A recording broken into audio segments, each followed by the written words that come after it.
Adhikara Sakti.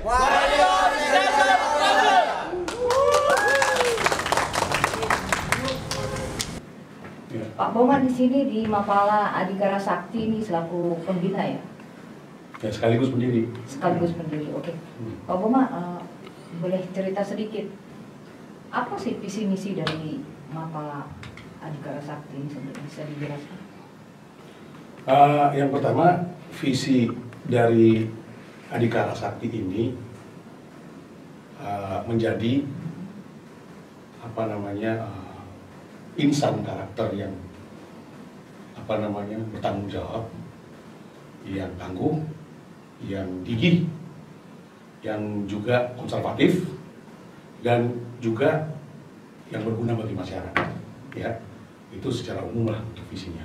Nah, misinya itu, saya itu untuk menjadi seperti itu tentu mereka harus melewati beberapa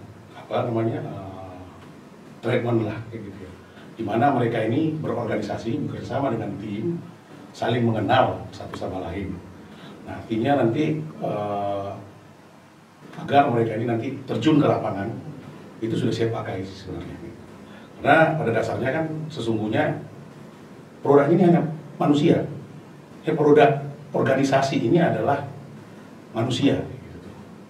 Dari manusia yang biasa menjadi manusia yang berkembang karakternya sesuai dengan moto daripada Adhikara itu.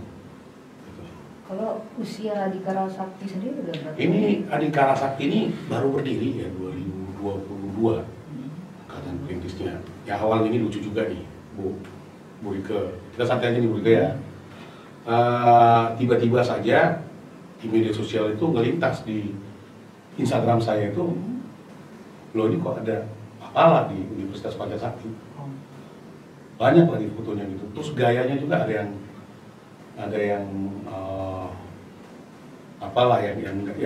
nggak mirip lah kayak gitu ya. Nah, saya kira saya ini merasa terpanggil sebagai, dulu saya juga kan alumni Mapala juga. Saya pikir juga kalau misalnya di kampus ini begitu ada Mapala, memang udah saya jaga-jaga. Nah, ketika saya cari tahu nomor teleponnya, saya hubungin nomor kontaknya, lalu saya ajak bicara dan mengumpulkan orang ini semuanya. Karena orang ini sudah sempat mendirikan organisasi, tapi organisasinya itu masih sebatas mereka menganggap organisasi saja. Sementara ada aturan-aturan untuk mendirikan sebuah organisasi di lingkungan kampus. Artinya mendapat agar menjadi resmi UKM tentu mereka harus membuat ADRT, lalu struktur daripada Dewan Pengurus mereka. Nah, ketika itu sudah dipenuhi, diberikan kepada Warik 3 ya, dalam hal ini dibidangin oleh unit bagian mahasiswaan. Nah, nanti ini mereka akan mendapat anggaran. Hak mereka, mahasiswa ini, setiap UKM itu memberikan anggaran 5 juta dalam 1 tahun.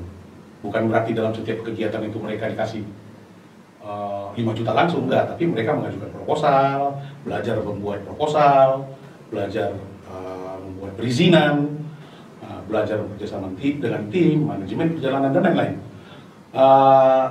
Pihak Sivitas itu setiap kegiatan itu hanya memberikan ya 750 gitu. Tapi ini yang 5 juta ini, anggaran ini harus habis dalam 1 tahun gitu. Ya kalau nggak habis reload lagi gitu, kan sayang. Nah, jadi mereka ini juga di Adhikara Sakti ini dituntut juga memiliki program dan tentunya actuating. Maksudnya itu bukan hanya memiliki program, tapi mereka ini juga menjalankan program itu.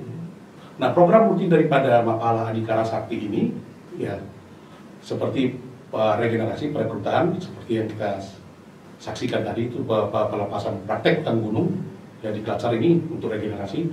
Lalu tahapannya nanti mereka ini ada kegiatan masa bimbingan. Masa bimbingan ini di sini ada 5 divisi di Adhikara ini yang saya setting ya.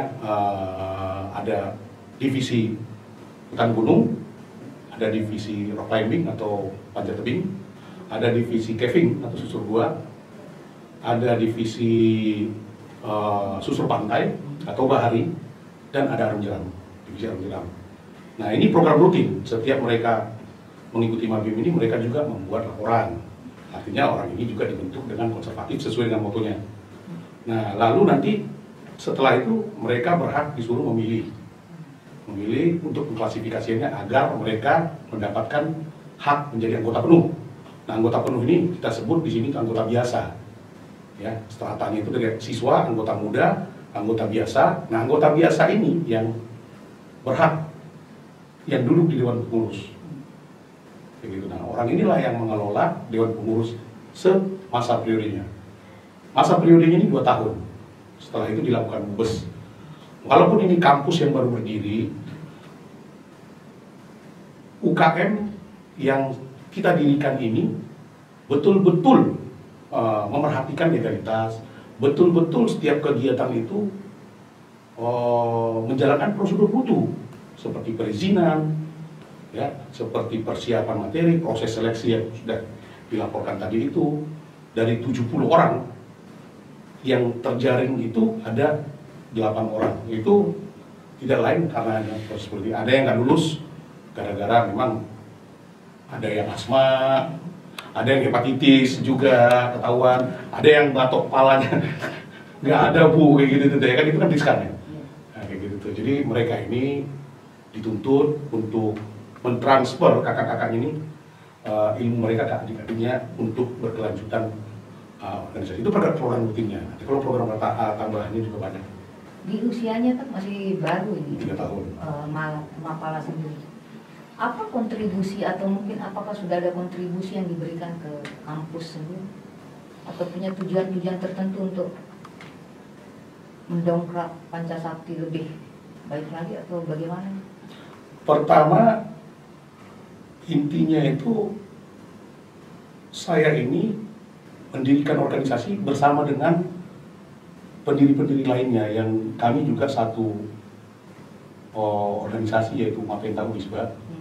Dari pendirinya ada 4. Nah, yang 3 lagi ini itu senior-senior saya, malah saya yang paling junior kayak gitu, yang paling junior, yang niat dari mendirikan organisasi ini ya karena itikat baik saja, itikat baik untuk membentuk anak-anak muda sekarang ini, khususnya Pancasakti ya? Ya, khususnya Pancasakti, ya, biar bisa nanti bersaing, berkompetisi dengan yang lain, siap pakai, ya kan? Nah, kontribusinya buat kampus sendiri, ya tentu mereka ini kan melakukan sebuah perjalanan ke pelosok-pelosok. Ini bagian daripada Tridharma perguruan tinggi juga, yaitu pengabdian masyarakat juga. Nah, mereka ini ada materi sosmed. Nah, nanti orang itu akan melakukan penyuluhan di sana, melakukan penelitian ataupun riset di sana, pengembangan ekonomi, penduduk desa.